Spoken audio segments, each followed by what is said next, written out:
Alright guys, so in this video we're just going to recap lesson 1.04, 1.05, and 1.06, which is all about transformations. So before we get started with the transformations, let's just go back and do a review of graphing. Alright, we want to label each of the following. We want to label the x-axis, the y-axis, the origin, and quadrants 1, 2, 3, and 4. Go ahead and pause the video and make sure you know where each of those are. All right, so the x-axis is, let me change that. The x-axis is this axis right here. It's the horizontal axis. The y-axis is the vertical axis. And if you get those confused, look at the long line at the bottom of y. That makes me remember that it's vertical. The origin is right here at 0, 0. And when you count the quadrants, you start with 1 and then you go counterclockwise. So 2, 3, and 4. You are going to need to know those quadrants for several things throughout geometry, so make sure that you kind of have those in your mind. Quadrants 1, 2, 3, and 4. All right, and then to plot points, remember that ordered pairs are always an x value and then a y value, and the x tells you how far you go right or left, and the y tells you how far you go up or down. So if I wanted to plot point 1, 3, it's positive, so I'm going to go 1 in the positive x direction, which is to the right, and then 3 in the positive y direction, which is up. So that's point 1, 3. 3, 1 would be 3 to the right, 1 up. 0, 5 would be 0, and then up 5. And negative 3, 1 would be 3 to the left, and up 1. All right, so that's just kind of a review of graphing.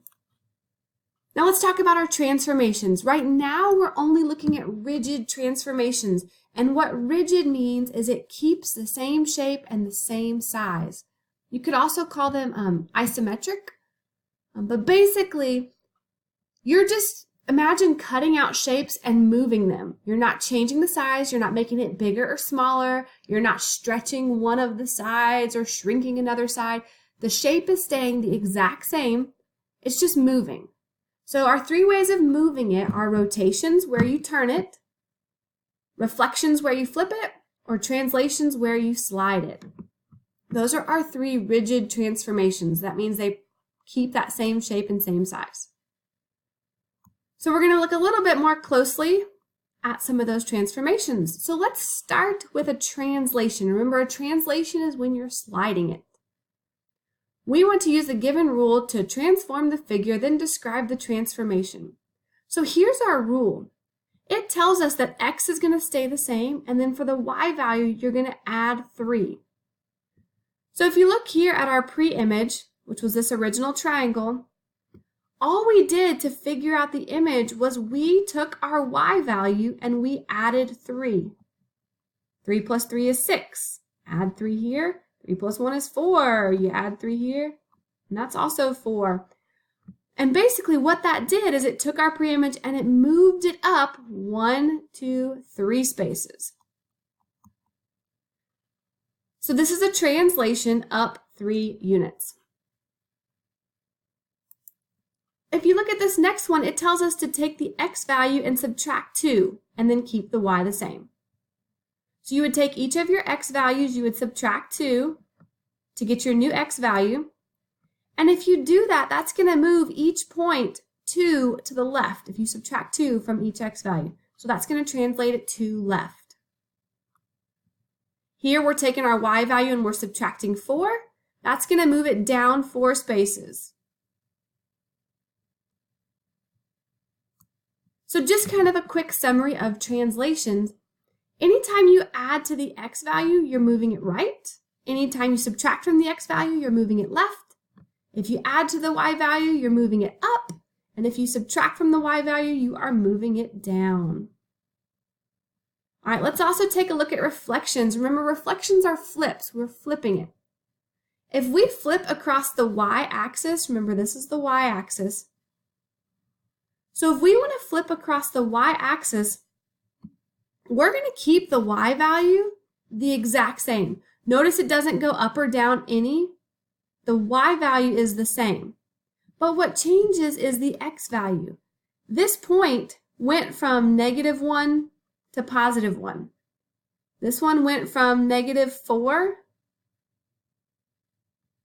over here to +4. So when we reflect across the y-axis, all we're doing is we're changing the sign of x.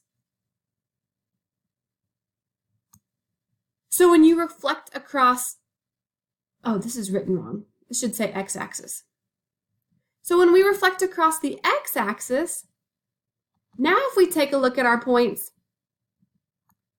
the x value stays the same. The x value here is 1, and here the x value is still 1. The only thing that changes this time is the y value. We changed the sign of y. So y here was at +3, now it's at -3. So when you reflect across the x-axis, you change the sign of y. Keep x the same, change the sign of y. Now you can do other reflections.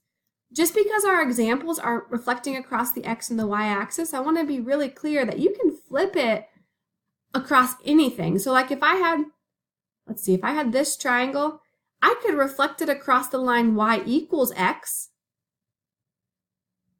I'm just kind of roughly sketching this. But when you reflect something, the distance from a vertex to the line of reflection has to be the same distance from the line of reflection to the vertex in the opposite direction.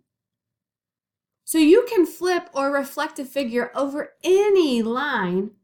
It doesn't have to be the x-axis or the y-axis. You can flip it over any line.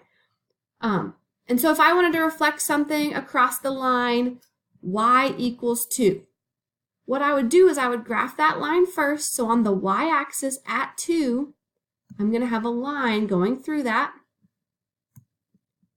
And then I could reflect whatever my figure is. So if this was my figure, if it took me 1 space to get to the line of reflection, I would go 1 space in the opposite direction. Same thing here, 1 this way, 1 that way. If this was 3 spaces to the line of reflection, I would go 3 spaces this way. And that's how you can reflect across any line of reflection. If you use the x or the y-axis, then there is the rule where you just change the sign, but you can reflect across any line of reflection. Okay, so we kind of talked about translations and reflections.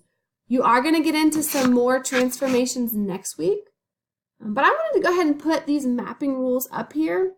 This is a really great slide just to kind of screenshot or save. It has all your mapping rules in one spot. So we talked about reflecting today. We also talked about translating today. We'll get to the other transformations next week, but again, you might want to screenshot this and save it. So that is just a quick overview of transformations from 1.04, 1.05, and 1.06. Make sure that by Monday you have completed all of your work from 1.01 through 1.06. So you need to print the notes, you need to fill in your guided notes with your lesson, you need to take your quiz for each lesson, your 5-question quiz, and then you also need to complete your IXL assignments. And y'all, when you complete IXL, make sure that you're logging in through Canvas so that it's giving the credit to you. If you haven't logged into IXL through Canvas yet, and you just click on the link from the Magic Calendar, you might not be logged in. So make sure that you log into IXL through, not Canvas, through Clever. I'm saying that wrong. Log into IXL through Clever, and then when you click on the links, you'll be logged in and you'll get the credit for completing those. All right, I will see you guys on Monday. Have a great weekend.